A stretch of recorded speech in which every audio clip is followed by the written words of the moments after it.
নমস্কার বন্ধুরা, আমি আজ করলা আর কুমড়ো ভাজা করব। প্রথমে কড়াই বসিয়ে দিয়েছি। কড়াইয়ে আমি সামান্য তেল দিয়ে নিলাম। তেলটা গরম হোক, তারপর আমি করলাগুলো ছেড়ে দেব।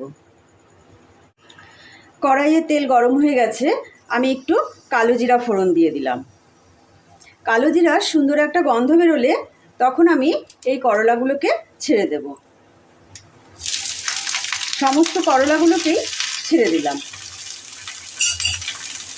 আমি কিন্তু এখন লবণ দেব না, এইভাবেই এইগুলোকে ভাজা ভাজা করব। আগুনটা কিন্তু লো টু মিডিয়াম আছে।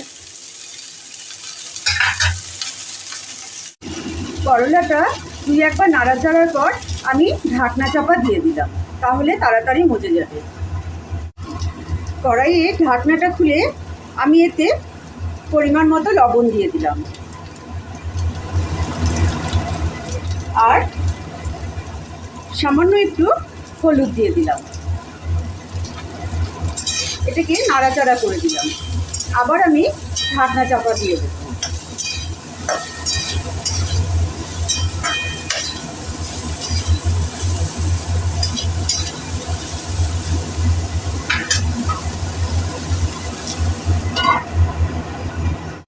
আমি কড়াইয়ের ঢাকনাটা খুলে দিলাম।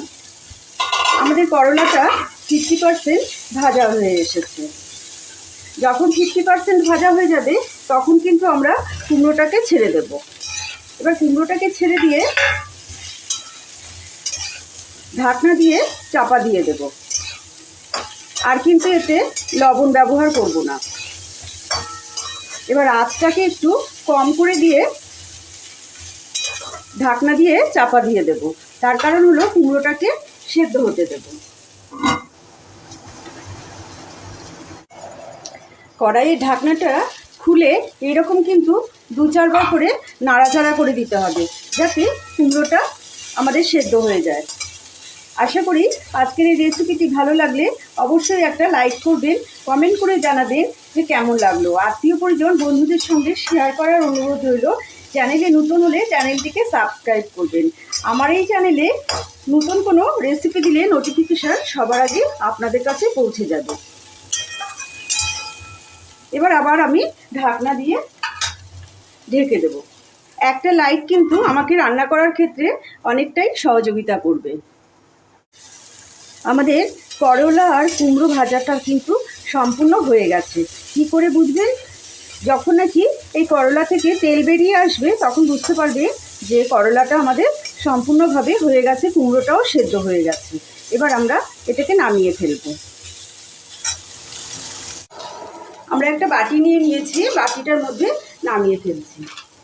এটা কিন্তু প্রথম পাতে খেতে প্রচণ্ডই ভালো লাগে। আর এই গরমের মধ্যে করলা খাওয়াটা তো খুবই ভালো। যাদের মুখে রুচি থাকে না তারা করলা আর কুমড়ো ভাজা খাবে, দেখবেন খুব ভালো লাগবে। আমাদের করলা আর কুমড়ো কমপ্লিট হয়ে গেল। আবার কোনো দিন হাজির হয়ে যাব নতুন কোনো রেসিপির সঙ্গে। ততক্ষণের জন্য আপনারা সুস্থ থাকবেন, ভালো থাকবেন।